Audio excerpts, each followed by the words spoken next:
Good morning, all.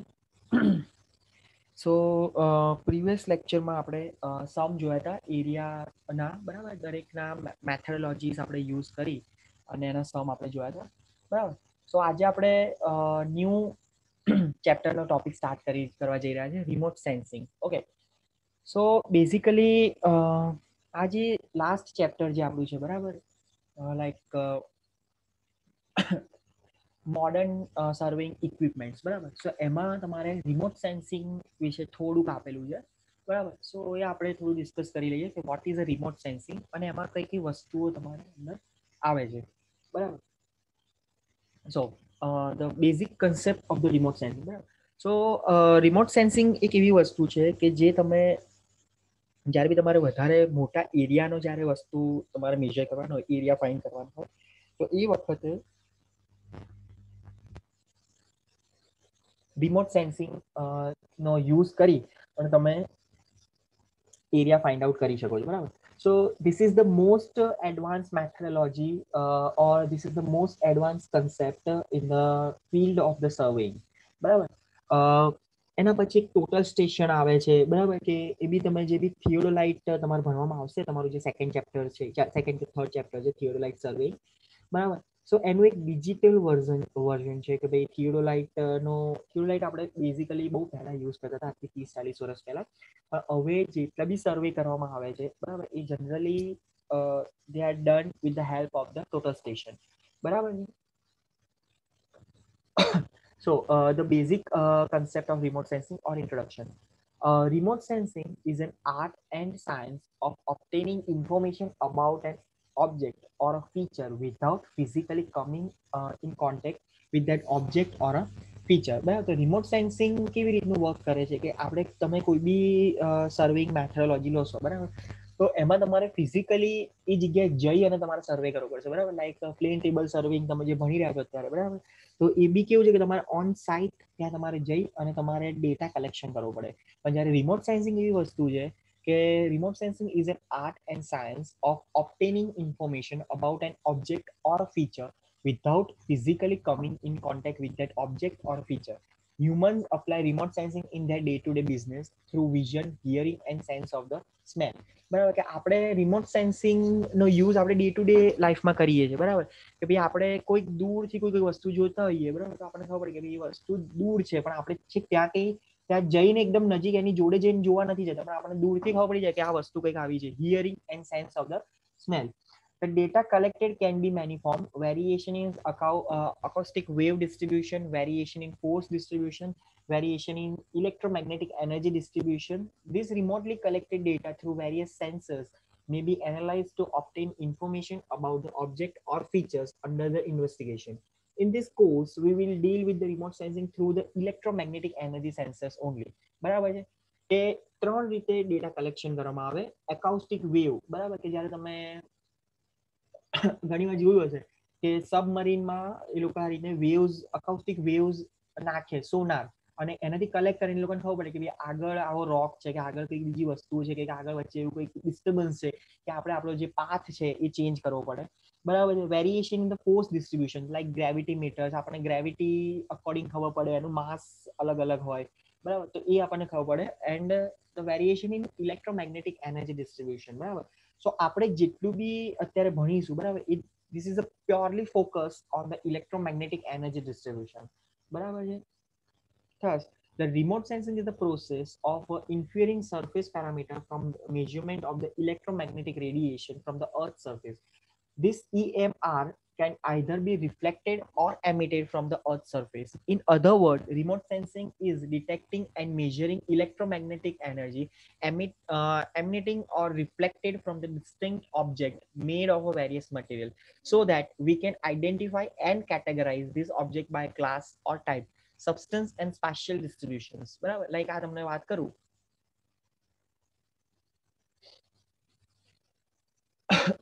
સો કેવી રીતે remote sensing work કરે છે, બરાબર.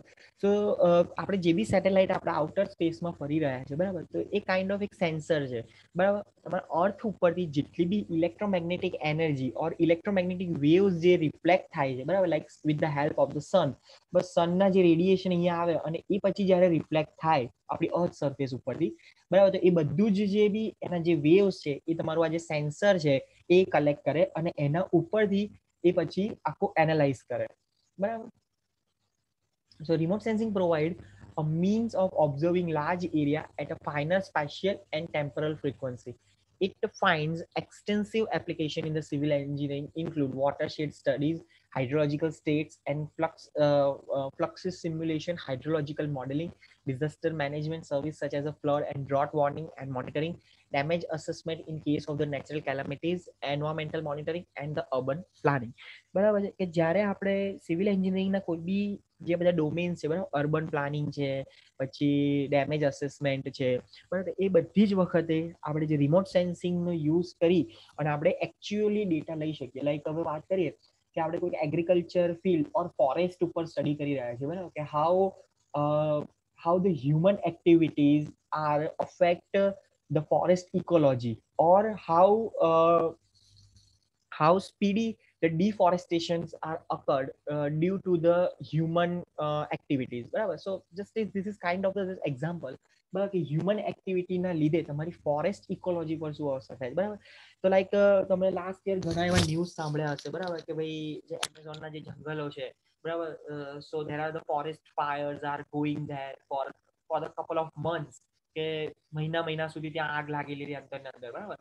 સો એ વખતે જ્યારે તમારે એનું અસેસમેન્ટ કરવાનું હોય કે ભાઈ આપણે આટલી બધી વસ્તુનું ડેમેજ થયું, બરાબર, કે ભાઈ આ ફોરેસ્ટ ફાયર થઈ તો એમાં કેટલા બધા જે એક્સટિન્ક્ટ એનિમલ્સ હશે કે એક્સટિન્ક્ટ વેજીટેશન્સ હશે, બરાબર. લાઈક આપણને ખબર છે કે એમેઝોનનું જે જંગલ છે, બરાબર, સો ધીસ ઇઝ સો એ આપણા જે અર્થનું કાઇન્ડ ઓફ આપણે લંગ્સ કહી શકીએ, બરાબર. સો the forest provides us enormous number of or enormous amount of oxygen, બરાબર. અને એની સાથે સાથે એ ઘણા બધા એવા બધા રેર એનિમલ્સ આપણને જોવા મળી શકે ત્યાં, બરાબર. પણ due to that forest fire કે એ વખતે ત્યાંની જેટલી બી વેજીટેશન હતું, જે ગ્રીન કવર હતું, બધું ઘણું બધું ઓછું થઈ ગયું અને ડે ટુ ડે લાઈક ઘણા વર્ષોથી એનું જે ફોરેસ્ટ કવર છે ધીમે ધીમે ઓછું થઈ રહ્યું છે. So the scientist and the environmentalists are predict that in the next decade or in the next century we totally extinct or destroy the whole Amazon rainforest. So એનું જે અસેસમેન્ટ જે છે, બરાબર, એ કેવી રીતે થઈ શકે? તો with the help of the remote sensing. આપણને ખબર છે કે આપણે કઈ છેક અંદર ત્યાં જંગલમાં જઈને સર્વે કરવા નથી જવાના કે ઓકે ભાઈ આ બધું આટલું બધું બગડી ગયું, આ બધું ડેમેજ થયું, બરાબર. પણ with the help of remote sensing આપણે એ વસ્તુ કરી શકીએ છીએ. So the basic concept of remote sensing are introduced below. So first, the electromagnetic energy. તો ત્રણ રીતે આપણે કરી શકીએ કે લાઈક સાઉન્ડ વેવ્સ થી, બરાબર,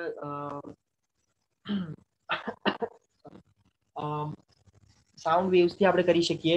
એના પછી અમુક ગ્રેવિટી ઓર ફોર્સ ડિસ્ટ્રીબ્યુશન થી આપણે એનું મેજરમેન્ટ કરી શકીએ અને ઇલેક્ટ્રોમેગ્નેટિક એનર્જી થી કરી શકીએ, બરાબર. So what is the electromagnetic energy? So the electromagnetic energy or electromagnetic radiation is the energy propagated in the form of advancing interaction between the electric and magnetic field. It travels with the velocity of light, visible light, ultraviolet light, infrared light, heat, radio waves, x-rays, all other different forms of the electromagnetic energy. બરાબર. આપણે જે બી લાઇટને feel કરીએ છીએ, બરાબર, સો એ kind of બધી જ જે lights જે છે, બરાબર, એ kind of it is a part of the electromagnetic energy. Like visible lights, ultraviolet rays, UV rays આપણે વાત કરીએ, infrared rays આપણે ઘણી વખતે કહીએ છીએ કે UV આપણા માટે બહુ જ ખરાબ, આપણે જોઈ શકતા નથી કે કેવા હોય છે, પણ યુવી રેઝ, ઇન્ફ્રારેડ, એક્સરે તમને ખબર છે કે આપણે કોઈ બી લાઈક બોડીની અંદર કંઈક આપણે થયું હોય, લાઈક કંઈક હાડકું તૂટી ગયું હોય તો ડોક્ટર્સ કહે છે કે ભાઈ તમે એક્સરે કરાવો કે જેથી તમને ખબર પડે કે ભાઈ કઈ એક્ઝેક્ટ કઈ જગ્યાએ તમને વાગ્યું છે. So the electromagnetic energy can be expressed either in terms of frequency or a wavelength of radiation as E is equal to hcf or hc by lambda. So where h is a Planck's constant, c is a constant that expresses the celerity or speed of the light, so which is a 3 into 10 raised to 8 meter per second.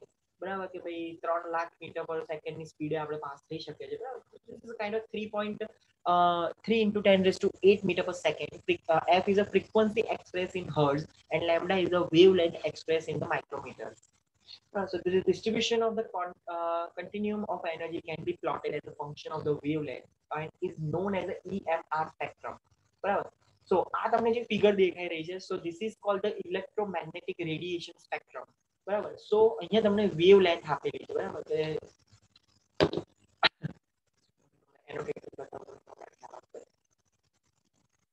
બરાબર. So જેમ કે આ જે તમને છે આ wave length છે તમારી 10 raised to minus 6, 10 raised to minus 5, 10 raised to minus 4, 10 raised to minus 3, up to 10 raised to 9. બરાબર છે. So 10 raised to minus 6 is the gamma rays. બરાબર. તો આ બધી જ અલગ અલગ ટાઈપની આપણને રેઝ અંદર આપેલી મળે છે આપણે ઇલેક્ટ્રોમેગ્નેટિક સ્પેક્ટ્રમમાં. બરાબર. પણ આપણે ખાલી અત્યારે વાત કરવાની છે આ વિઝિબલ લાઇટની, કારણ કે આપણે આટલી જ લાઇટને ખાલી જોઈ શકીએ છીએ. બરાબર. આ ગામા રેઝ છે, એક્સ રે છે, યુવી રે છે, ઇન્ફ્રારેડ, માઇક્રોવેવ્સ, રેડિયો વેવ્સ, બરાબર, એ બધાને આપણે નથી વિઝિબલ આપણને નથી. So the visible lights are the જે આપણે રેઇનબો આપણને જોવા મળી રહી છે બરાબર, violet, blue, green, yellow, orange and the red. So આટલો જે પોર્શન છે એટલો જ આપણને ખાલી વિઝિબલ છે બરાબર, કે જ્યારે આ બધા જ જે વેવ લેન્થ છે કે આ બધી જ જે લાઇટ છે બરાબર એને આપણે નેકેડ આઈથી આપણે નથી વિઝિબલ કરી શકતા બરાબર છે. In remote sensing terminology, electromagnetic energy is generally expressed in terms of the wavelength lambda.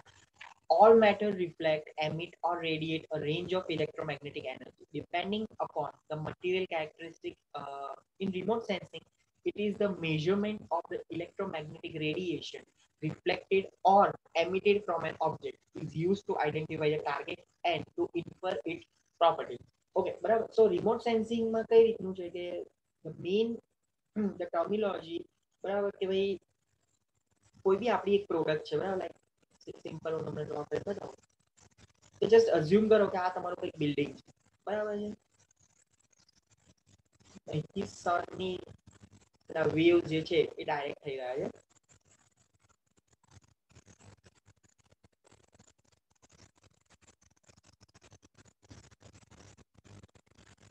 તો આપણને ખબર છે કે ભાઈ આ જે વસ્તુ છે બરાબર, અમુક એનર્જી ઓર અમુક જે રેડિયેશન જે છે બરાબર એ એબ્ઝોર્બ કરી અને એ અહીંયાથી રિફ્લેક્ટ કરશે બરાબર, અલગ અલગ અમાઉન્ટ, દરેકની કેરેક્ટરિસ્ટિક અલગ હોય બરાબર છે. સો એ વખતે આપણું અહીંયા જે સેટેલાઇટ અહીંયા ફરી રહ્યું છે બરાબર, તો આ બધી જ જે એનર્જી જે છે બરાબર, આ બધી જ જે એનર્જીસ છે બરાબર એના એ જે આપણું જે સેટેલાઇટ છે બરાબર એ ત્યાંથી એક્વાયર કરશે અને એ જે એનર્જી એને એક્વાયર કરી એના પછી એનું આખું એનાલિસિસ થશે અને એ એનાલિસિસ ઉપરથી આપણને ખબર પડે કે ભાઈ અહીંયા આપણા આ એરિયામાં કઈ કઈ વસ્તુ અવેલેબલ છે અને કઈ ટાઈપના મટીરિયલ્સ અવેલેબલ છે બરાબર. So all the matters reflect, emit or radiate. બરાબર. So what જો આ રિફ્લેક્ટ થયું, emit એટલે કે એ પોતાની જાતે કંઈક જનરેટ કરે છે. So this is called the emit. બરાબર. જેમ કે આજે ગ્રીન લાઈન છે બરાબર, અહીંયા કંઈક એવી વસ્તુ હોય કે જેથી જે ઇલેક્ટ્રોમેગ્નેટિક રેડિયેશન્સ એમિટ કરતું હોય તો એ, અને રેડિયેટ બરાબર કે ક્યાંકથી બીજેથી આવ્યું છે અને એ ખાલી જસ્ટ મૂવમેન્ટ કરી રહ્યું છે ખાલી અહીંયાથી આવ્યું બરાબર, અને ડ્યુ ટુ ધ મટીરિયલ તમારા જે વેવ્સ છે એ એને રીડાયરેક્ટ થઈ રહ્યા છે બરાબર, થઈ જશે પણ સમજી લેવા માટે બતાવી બરાબર. So all the matters that reflect, emit or radiate a range of electromagnetic energy depending upon the material characteristic. In remote sensing, it is the measurement of electromagnetic radiation reflected or emitted from an object. It is used to identify the target and to infer its property. બરાબર છે.